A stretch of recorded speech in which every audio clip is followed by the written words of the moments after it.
see it when I believe it.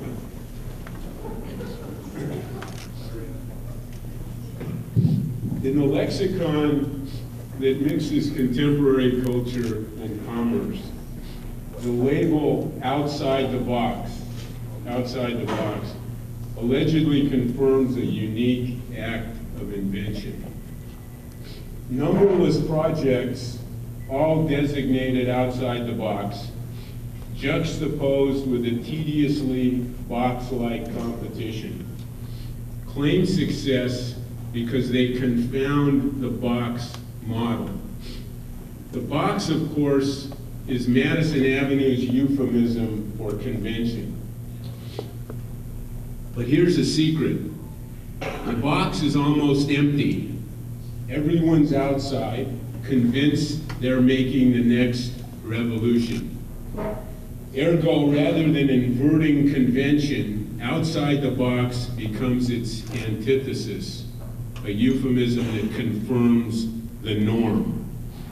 Meanwhile, inside the box, a solitary inventor labors. From time to time, he sleeps. The rest of the time, he dreams. I like that. I'll do it again. From time to time, he sleeps. The rest, did you hear it? The rest of the time, he dreams. Greg Lynn is an advocate for new architecture. The architecture discourse today is surrounded largely by outside-the-box promoters. In the media, foundations, galleries, museums, publishing houses, corporate and government boards, and a variety of private and public constituents. All too friendly. But Greg Lynn needs enemies. Ezra Pound, the expatriate American literary critic, tells a story of a Chinese emperor, Qing Tang, who tiled his wash basin with the words, "Sin, re, sin," which means make it new, day by day, make it new. 4,800 years later, inside the box, Greg Lynn is listening. Greg visits SCI-Arc tonight to dialogue with Emperor Tang's wash basin. What's, I like it. I like it. Now this is very serious. What's the new, Greg? What's the new? From inside the box comes the answer. That's where Greg is. Not much is new. New is rare. New is fragile. New unopposed is no longer new. Nobody owns the new. What's old, Greg? From inside the box, we hear Greg's voice. Old is quite a lot. Old opposes every challenge to its consensus. Old co-ops new where it can, emasculates new where it can, re-represents the old as if the old were new where it can, says the new isn't really new at all, if it can. Can you Google the new, Greg? Can you Google the new? The voices of Qing Tang and Greg Lynn echo in harmony from inside the box. The new has no map. The new has no cap. The new has no order. The new has no border. The new has no clock. The new has no dock. When the world tells you, wait a minute. When the world tells you what to say, you turn and walk the other way. When you hear new architectures outside the box, you go inside and close the locks. From inside the box, please welcome Greg Lynn to SCI-Arc.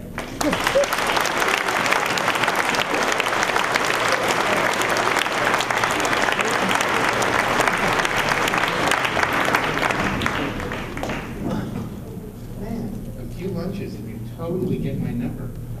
Unbelievable.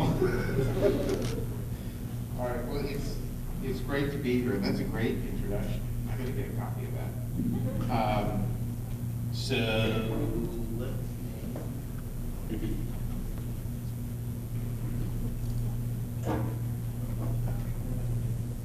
I don't know how much patience everybody's got, so let's see. I'd like to do 2 lectures tonight. Let's see if I can do 2. I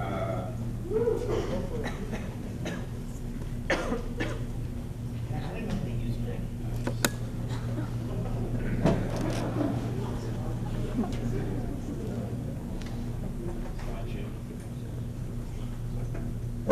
Okay, so I mean, this is a quotation from Justice Potter on pornography, where he said that he would know it when he saw it.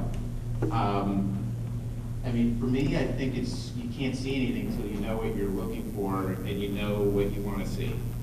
And for me, it's always been important to lay out just some principles for design. And why I said Eric has my number is he really does understand that I start from within the discipline as much as possible. And I'm very contrarian by nature. So when everybody is saying symmetry's bad, harmony's bad, proportion's bad, I start to think that maybe that's an interesting place to go. And what I found more and more is that the discipline of architecture has things which get overlooked.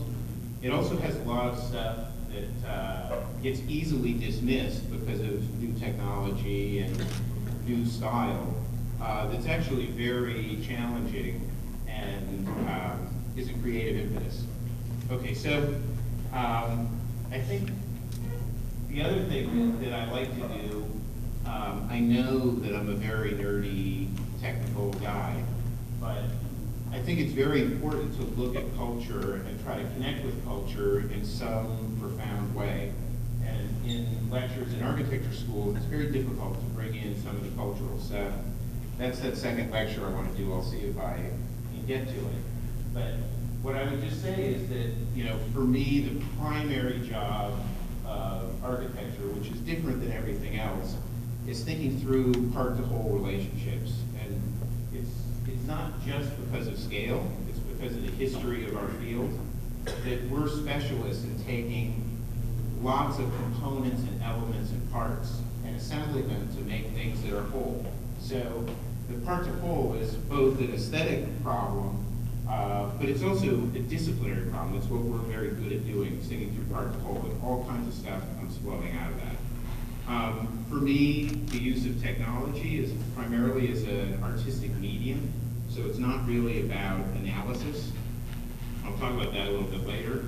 I think technology gets used too often as an analytic tool and as a tool for justifying design, and I'm very guilty of that for this book and form. But you have to forgive me because I was an amateur and didn't know what I was doing. But really, I believe technology should be a medium of expression.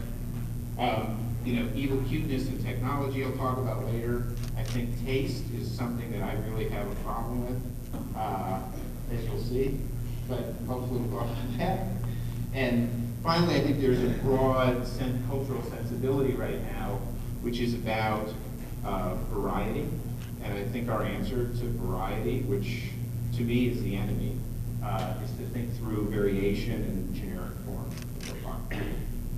Okay, so before I talk about the generic form, I would just go to the person that invented it, which actually was in 1898, not 1998, was a guy named William Bateson, who invented both the term genetics and generic.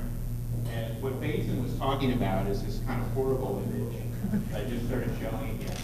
But Bateson's rule is basically a rule of mirror symmetry, where he said that whenever you lose information, growth defaults to symmetry. And it was a shocking thing that he proposed in the 19th century, which was that symmetry was not the sign of organization and order, it was actually the sign of generic growth. And that genetics was the thing which differentiated. So when you lose the information for a thumb, what you get is the default to either another opposed thumb or four opposed fingers. So for me, who was educated to think that symmetry was a sign of order and organization, to find out it was a sign of loss of information and generic was shocking. But so this is one of those things, you know, which everybody was not interested in, but which suddenly became very provocative to me. So symmetry and, you know, in this example, near symmetry, where things are close to being symmetrical, became a preoccupation that I started to play with. The best example I have of what a primitive is this flatware. And I worked with Alberto Alessi a little bit, and he proposed that we design some flatware. And what was really disturbing to me is Alberto said, look, you just design a spoon, bring us the spoon, and then we knock off the forks and knives and all that other stuff. It's the way we've always done it. It's the way Castiglione did it. Everybody does that. You get the spoon right, and from the spoon, we just do everything else. And I was just like, you know, Alberto, I thought you loved me. You don't know anything about me. You know, that's not how I work. I want to design a primitive piece of flatware. So if you look at this little doodle, the idea was to design the seed or the generic form for all, you always have 47 pieces of flatware. It's the classical number for serving and stuff. So you design all 47 elements from that primitive. So you have to know what you want to get, so you put it all in the primitive, and then everything you're going to get comes from that same object. So I knew very little about flatware, but I knew you needed tines, like for a fork, and I knew you needed webbing, like for a spoon, and edges for a knife. So we designed this primitive that had tine qualities and web qualities, and started to set up some tools where we could begin to blend from, you know, one kind of target shape to another, and develop the tools that we needed to start to give us the variety we were looking for. So eventually what we came up with was also an education. I mean, we started to read Emily Post and things like that, find out what a cream chip beef fork was, or a bacon fork, or a, you know, salad forks have 3 tines, and dinner forks have 4, and what an olive knife was like, and all these kinds of crazy, you know, designs. It came up with the 47 different individuated elements, but all that came from that same generic primitive. So for me, whenever we start a design, it's always starting from the principle of what do we want to achieve, and how do we design a generic starting point, which is latent with all of that information that needs to unfold, which lets us make all of the components or all of the elements in the set part of this continuous family, or part of this kind of species. The same principles hold true at different scales. It was probably, like, this idea did not come before any design. I'm showing this because this is an earlier design we did for a teapot, also for Alessi. We were doing a facade renovation for a building in the Netherlands. It was a kilometer-long facade where every truss was a little bit different. And we were really struggling with how to get each one of the facade elements to be different, but to not just be like variety. So everyone wasn't different for the sake of difference, but they were all iteratively changing within the whole collection. So we were doing these very cumbersome calculations of tens of thousands of components all calculating together. And for this tea set, we did it much more elegantly, which is we designed 8 different curves, which you see arrayed vertically and horizontally on this chart. Each one of those curves has the same area within it, so it captures the same volume when you loft through a sequence of these curves. And we started just putting them together. You can see the curves, 1, 2, 3, 4, 5, for each one of these pots. And we would loft them together, and we would see, at first they started folding through each other and self-intersecting and giving us, you know, creases and folds. So we refined those curves till we knew that we could combine them in any possible combination and know that they were producing something that had the formal elegance, and also because they had the same area in 2 dimensions, we knew they would always give us the same volume. So once we'd done that, we could design 50,000 pots, all of which we designed, all of which were, functional, and all of which were equally beautiful. So I know when I showed this to Peter Eisenman with the Embryological House project, Peter's very upset and said, well, which one's good? And I said, well, they're all good. He said, well, what's your criteria for judgment? I said, well, I designed them all. And he said, well, you haven't even seen them all. I said, yeah, but I know that we're designing the problem of the family or the collection. We're not designing random mutation and picking one. We're actually designing the whole constellation, because that's what architects do, is they design the whole ensemble and the parts all at the same time. So when an architect goes into products, this is the kind of stuff you get, which is variation rather than just simple variety. Anyway, the same principle holds true.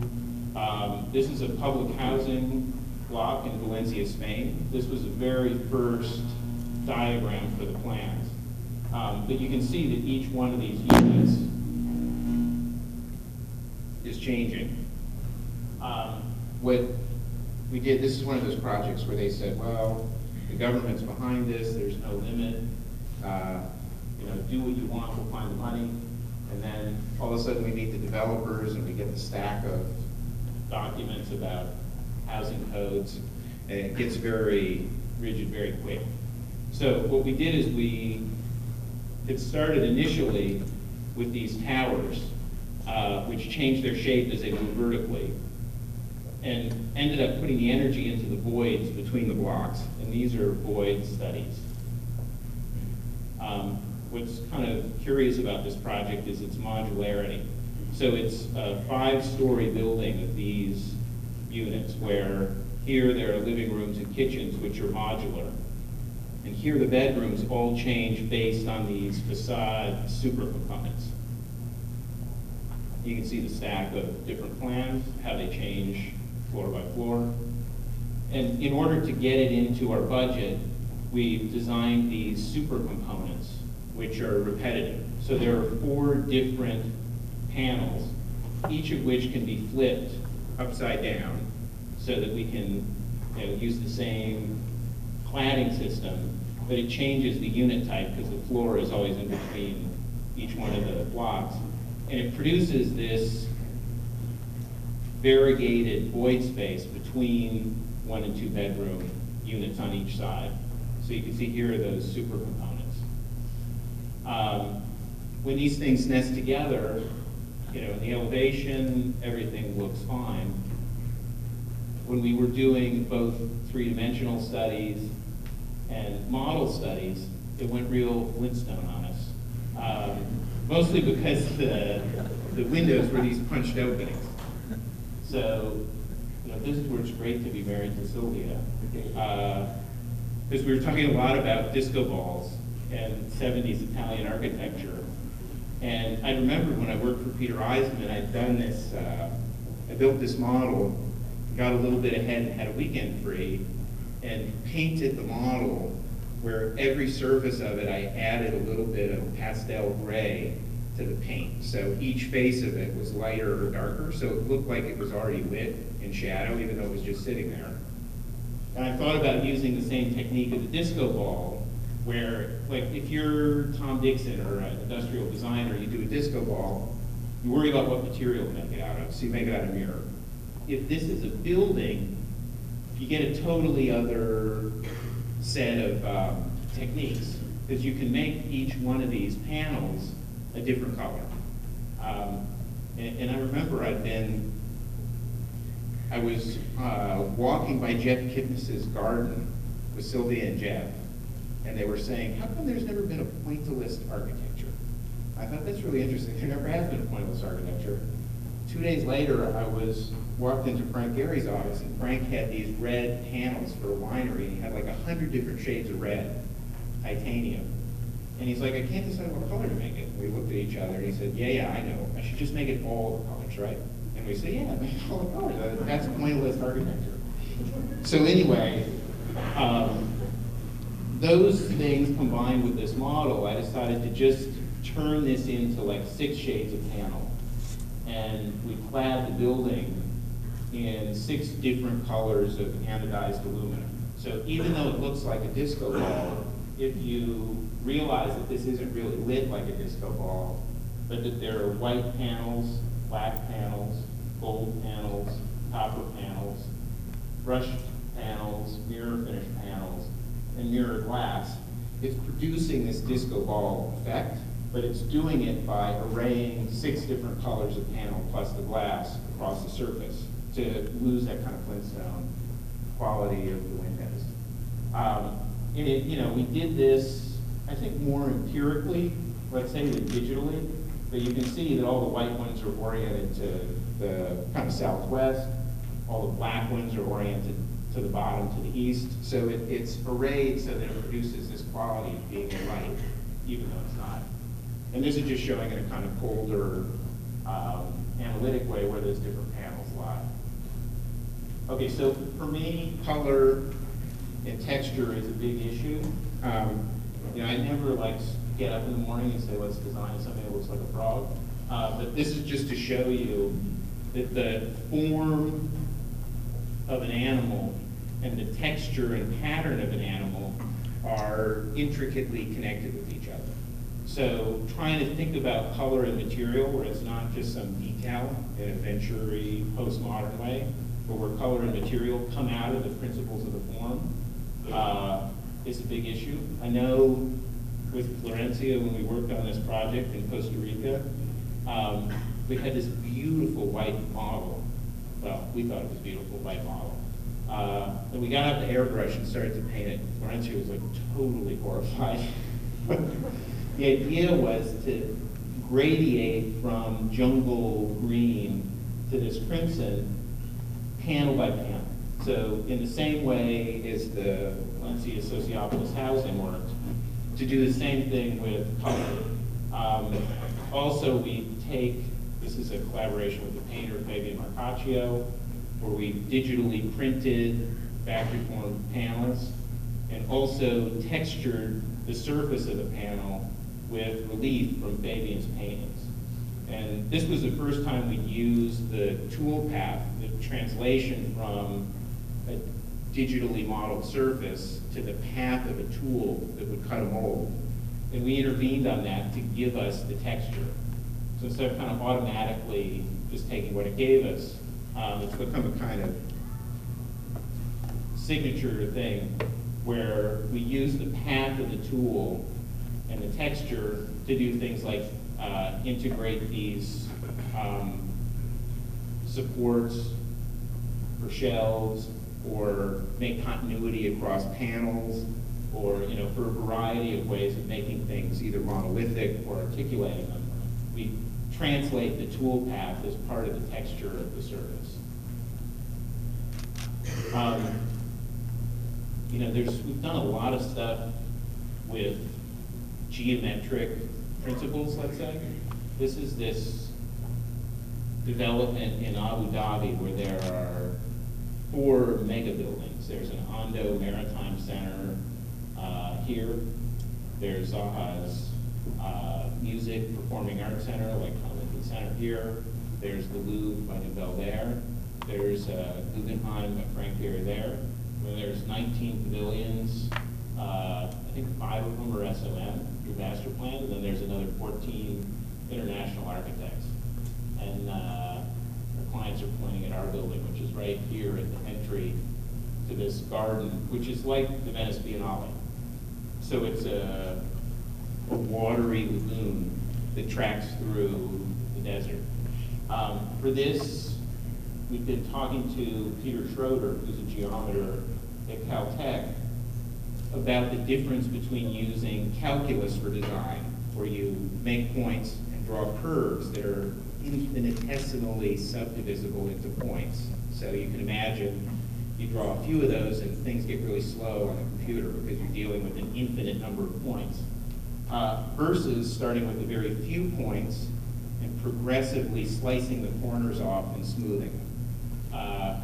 And what that reminded me of, talking to Peter about it, and it's a geometer named Chaikin who invented this corner cutting algorithm that's behind all subdivision surfaces and all things that clip corners.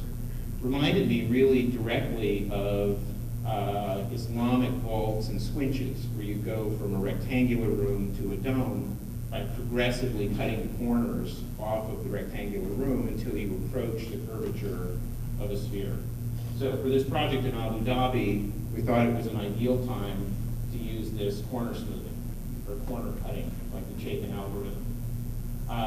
So we got this site. Tom Krenz gave us a site which straddled both sides of the canal, so we had to incorporate a bridge into the scheme.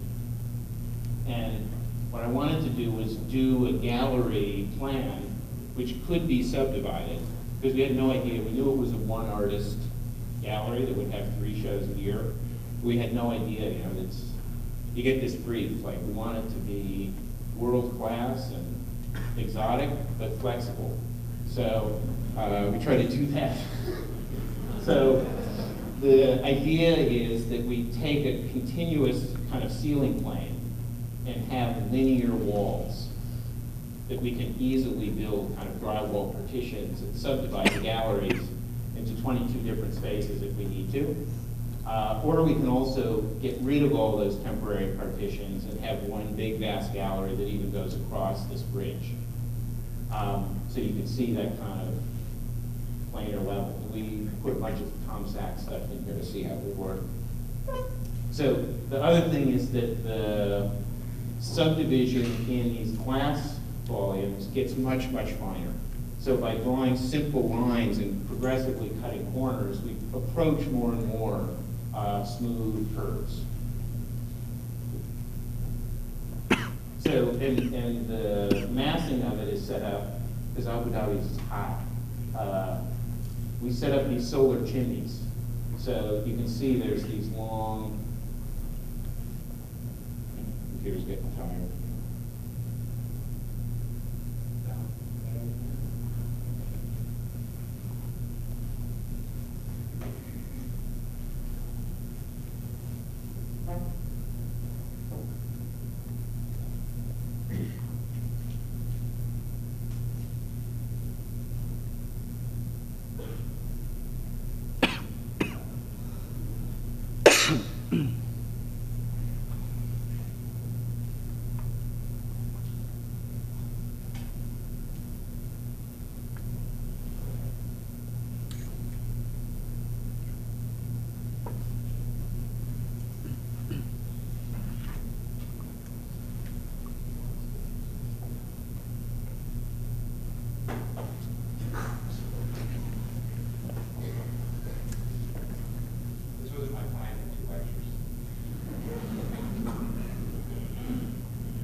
There are long ramps that extend out along the water. And these long ramps are open to the water, where they'll take cool air. And these ramps are like big pipes, so they fold up vertically. And these pipes, they get superheated up here at the top. So, the temperature will be like 130 degrees up here. And it, will hopefully be like 80 down here. So it'll suck the cool 80-degree air through the museum and out these chimneys at 130 degrees to passively cool this bridge. But so the same principles of corner cutting and smoothing at an architectural scale, produce both curvature and repetition of component. So in the church, the Korean Presbyterian Church in New York, you can see where each one of these steel elements are subtly different. When we did this, we actually had to do the steel details ourselves. because it was more expensive to do the steel detail drawings and the whole architectural commission, which, you know, unfortunately we didn't get that big fee for doing steel details, but we got to build the building the way we wanted. But so each one of these elements is different, but it's different within a sequence. So, you know, this is an example of starting with the calculus-based curve and infinitesimally subdividing the components piece by piece by piece and getting that kind of iterative variation. But you can get there from the other direction now using these partial differential equations or Chapin's algorithm by starting with simpler faceted forms and progressively subdividing them until they're smooth. But I believe, you know, the journalists in the early 90s thought if you used a computer, you were interested in building some kind of seamless, monolithic plastic building that needed to be made with some new kind of material that would be extruded from some giant 3D printer or something. I never had that ambition.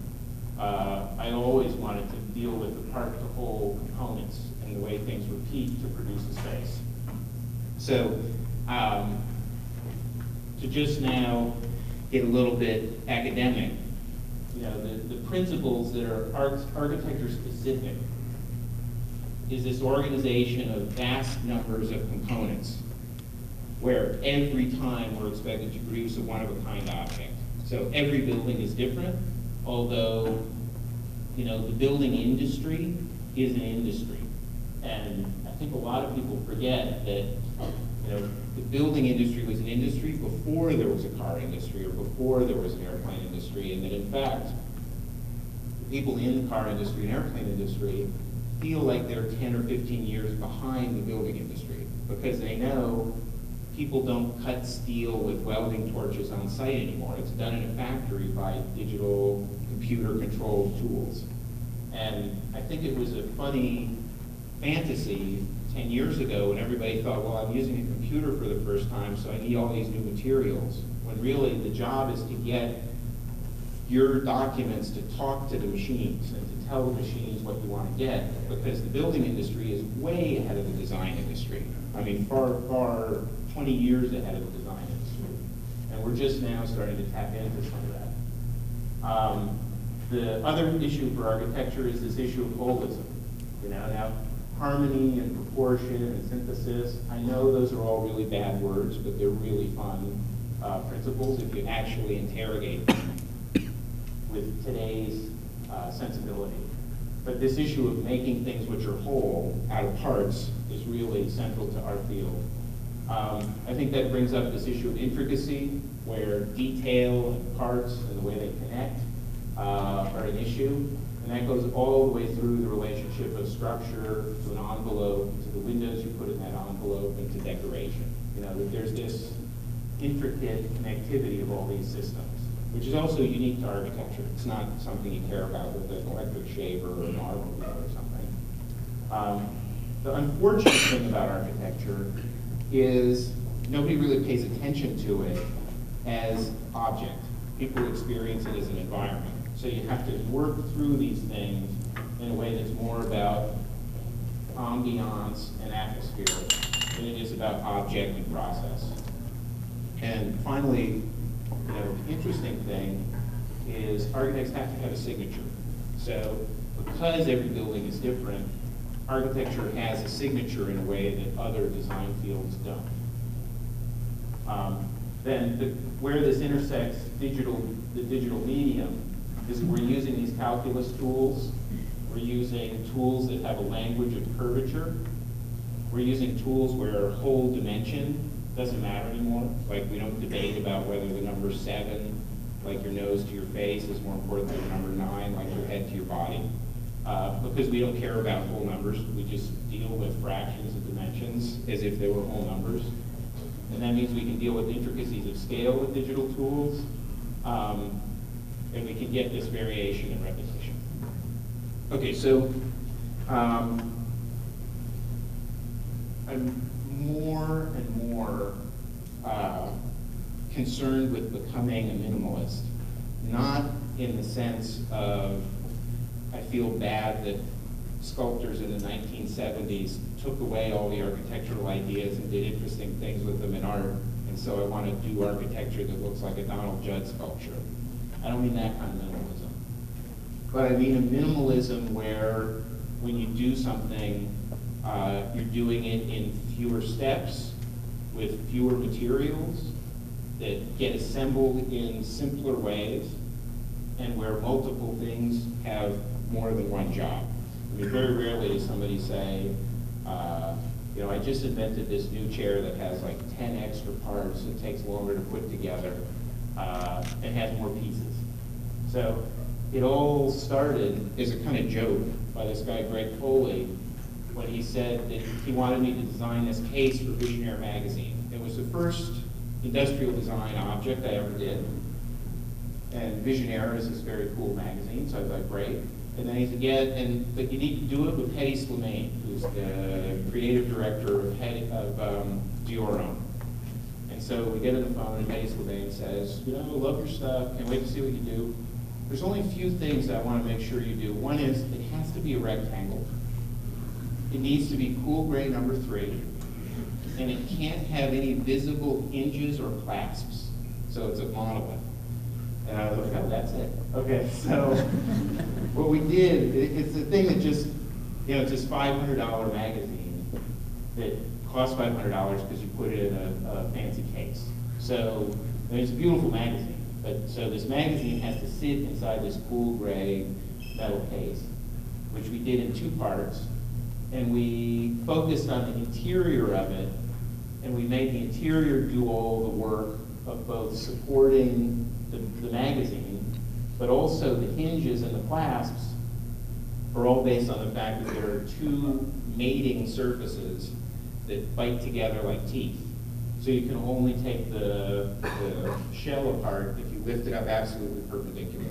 So we could eliminate the clasps and hinges by focusing on the surface.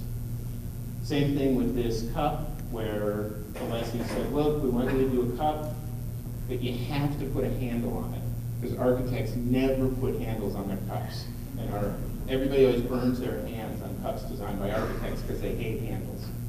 So what we did is we made this double-walled cup where the outer surface, there's a cavity between the inside and outside so you don't burn your hand, but also the shape of it, you know, has this kind of voluptuous quality that makes you want to grab it, and it also is textured so it works like handles all over the place. So the cup is like all handles. So, I mean, this is my approach to detail too. It's like all detail all over the place, not just the detail in a corner or something. So, and then these things spoon together and mate. You know, all these arrangements. Like only an architect could do something like that. Same thing with these $50,000 titanium coffee pots for them. It's got, you know, an inner volume and an outer volume. I mean, if there's good news about the world today, especially in Southern California, you know, we want to make more of these, and we call our Superform titanium people down in San Diego and say, we've got like 10 of these we want to make. And what they say is, we're so busy making stealth bomber parts and weapon tips and bomb bays and, you know, reinforcement and all this Superform titanium, as well as private aircraft, water tanks and gas tanks, that we can only take an order if it'll keep us busy for 6 months and let us build a new wing on our factory and run 24 hours a day. So for any amount of money, we won't build these things for you because they're short order jobs. Now, I hope these guys are going to be like so out of business soon. No, with the war, that it's going to be, no, very seriously, I mean, like it was in the 1950s, where there was this precipitation of incredible technologies of construction that happened at the end of the war. I think right now, the stuff that we're seeing with the fabricators that do this kind of stuff is mind-blowing. And the budgets for them to do it are unlimited, but very soon this stuff is just going to come raining down on the world of design and architecture, We're going to really be able to figure out how to use this stuff to do new kinds of things in a way that would be probably more exciting than it was in the 1950s. Now, are we ready to do that? I kind of doubt it. Just because in architecture we tend to say we got this crazy form, can you show me how to build it out of superform titanium, and it won't really work with you that way. But there's this incredible technology in Southern California that's about to become available at everybody's fingertips in a very short time, I would imagine. This is very low tech, but with this chair for Vitra, we did the same kind of thing of trying to do a chair in just simply two surfaces.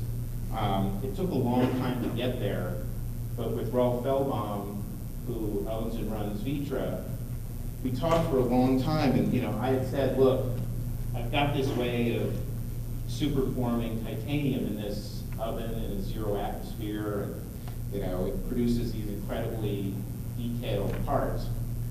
And Rolf said, oh, it would be like a great art chair, because a titanium chair would be too light, so every time you sit in it, it would try to slide out from under you. It would be really noisy, really cold. It would scratch up your apartment, because it would be really hard. He said, this is like an art chair. And I said, I don't want to do an art chair, I want to do a chair. And he said, well, that's a whole other thing. Architects don't do chairs, they do art chairs. So we spent a couple years and finally landed on this technology of 3-dimensional knitting, which most of the chair industry uses knit socks to pull over chairs rather than pieces of flat stuff that are upholstered. So we designed this top so that it's like a bra or something like that that's form-fit to the top. It's not stretched across, it's not built out of pieces, it's 3-dimensionally formed. And we did the same thing with the legs. So that instead of having legs, we would have this fiberglass surface, which would do the work of legs. We did it for one. I think what's interesting is we designed an endless number of patterns for the top, because the knitting machine doesn't care what pattern it does. As long as you give it the information, it'll make whatever pattern you want. So we did that, and we took it to the Cologne Furniture Fair, and all the buyers said, you know what, this is like pony skin, which most chairs don't get returned. They have less than a 3% return rate. But if you upholster a chair in pony skin, like a Court chaise or something, they have almost a 50% return rate. Because somebody looks in the catalog, it's got a big brown spot, it goes with their brown couch, and the pony skin gets there, and it's a bunch of little black spots with one little brown spot, and they return it. So they said, you know what, the market does not want variety. Like the market wants, somebody to tell them what's good, and they want to buy the good thing. And I know that because of our ability to do things with variation, we've tried in the product world, and the product world's totally uninterested so far. I mean, in architecture, it's an architectural preoccupation that works. I think with product, it doesn't. So practice. So this kind of approach to minimal surfaces, where surfaces do the work of parts and pieces, is working best at the scale now. Well, I can show it best at the scale of a house in undisclosed location. It's just getting finished up right now. And for this house, what we did is a kind of open plan ground floor, where it's really one big room. But that big room is modulated by walls that fold and pucker and make volumes within the thickness of the wall. So it's like these two party walls that fold up and around and make all the enclosures. These walls also absorb things like fireplaces, breakfast tables, kitchen cabinets. All this stuff gets sucked in and formed to these walls. So it's like that Vitra chair at a larger scale. The same thing you can see ghosted. There's a huge fiberglass luminous ceiling that also runs down the length of the house that disappears flush into the surfaces of the ceiling. Upstairs, the same thing happens in this party wall. Instead of on the outside walls, we move that energy into these party walls. And you'll see there are these bathrooms and beds, which also suck into this wall, generate all the architecture out of surfaces. As you can see in the section, these are the surfaces of the bathrooms, the kitchen, this big luminous lantern.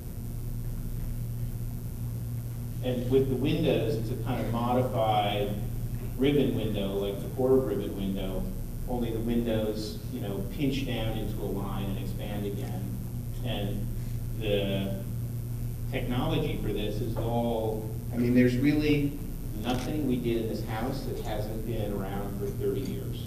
I mean, everywhere we went, we said, you know, to the laser cutter, to the CNC window manufacturer, to the Corian formers, it's all 30-year-old technology. It's just nobody's approached them with the kind of way to talk to the machines that they needed. So the windows are all based on what are called cathedral windows, where you have a curved Palladian top on a square window. You just flip that head down so we could produce the windows in the same way as you make one of these kind of classical Neo-Palladian windows. And they're, you know, glazed without mullion in the corner. This is a rendering of the living room where you see this fiberglass luminous ceiling and the fireplace and this wall around the powder room, and up there, that's a whale. I just threw that in because it looks so much like these things. These are being manufactured by a guy that used to make boats 15 years ago, and now I think probably 95% of his business is all in the building industry. A lot of it making three-dimensional signs for Las Vegas and Bob's Big Boy and a little bit of artwork, but mostly he does fiberglass building components. So it was a real struggle. These are the first translucent, you know, flame spread and smoke emitting legal fiberglass panels in the world. It took like a year of like testing these stupid things every week. But so these will glow when you assemble them and backlight them. You can see they're kind of laid out how they'll be assembled, hence the whale. The seams, you know, this is the closest thing to a seamless form, but I didn't want it to be a seamless form. I wanted to articulate the edges and connections so you could see the flanges turn out rather than turn in. So you'll read this assembled panel, especially when it's lit. So this is it, just kind of templating it together. It's from about a week and a half or 2 weeks ago.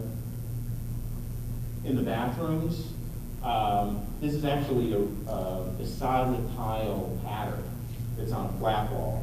So you can see we took the sinks and cabinets and mirrors and linen closets and sucked them all into a form. Then we then sliced, and everywhere it's sliced, it's a mirror or it's Corian. And with DuPont, we spent several months finding an affordable way to form this Corian. These are 3D prints we did in the office. This is a table for the breakfast nook, kitchen island. But all these parts are formed out of flat sheets, and they monolithically incorporate all the sinks and all the cabinets. And this is also from about 2 weeks ago, where they're being assembled off-site, and they'll all be brought into site and welded back together. So these are all, formed Corian monolithic elements, that also incorporate all the function into the surface. That's a separate kitchen, bed. This is the light, frequently materialized. The same thing goes for the walls in the house at the building scale, where we spent a fair amount of time figuring out how to laser cut plywood framing and get it in an increment where we could get a good kind of non-cellulite surface with plaster on lap. And what's funny is we put a lot of contingency on this because we thought it would take like days and days to assemble these things. And when the first wall got delivered to the site, this is the owner of the contracting firm that's building it. That's the client. This is one of the people working on the site. But Oliver said, called Jason and said, the framing got here. They both called me and they said, the framing's there. And the job foreman said, for God's sakes, don't let these guys anywhere near this stuff. It's all numbered and labeled. They'll never be able to put it together. They're going to mess it all up. It's going to take us days to put it together. We went over there at lunch hour when everybody was gone, and pretty much I consider myself unskilled. I would consider Jason unskilled. Even though Oliver owns a company, I consider him unskilled. And Jackie was also there. The 4 or 5 of us, all unskilled, pop this thing together in like 45 minutes. We can assemble one of these walls now. And what's amazing about this house is everything has skill on the job. I mean, the plasterer, you'll see, they're absolutely perfectly done. So these kind of artisanal trades are really stepping up their level. And the framing is all skilled because it's so precise, it pops together. I mean, there's one way it goes together and that's it. There's no way to get it to go together another way. We paper and lap this, and then when you get the plaster forms, this is not the finish layer on it, but we got the resolution of the form we were looking for, based on that kind of egg crate construction system. So the interior walls are all folded plaster surfaces like that. Now, this thing's like the cobbler's shoes, which I haven't really touched this thing in months, maybe even a year. But I hope if I bring it out in lectures, I'll start working on it again. But this is our house, not that. That's Lynn Bovardi's house. But that's our house. So for this, we started with a couple of precedents. The first is that we want to live outside under our house. So this Lynn Bovardi house I saw down near Sao Paulo is an amazing place where the house cantilevers over a courtyard, and there's a light well that punches right through the middle of the house and brings the light down. So this kind of ironic idea that you cover the courtyard with the house and then punch a hole in your house to get light down to the courtyard that you put under your house is a kind of contrarian idea I gravitate towards. So this is the lot. You can see we put the bulk of the house on the street, and then we cantilever some bedrooms over an outdoor courtyard and then punch light into those to bring light down in. Second thing I was interested in is this rolled column, where a column fillets and becomes a beam. So instead of a post and lintel system, you get this kind of rolled column and beam.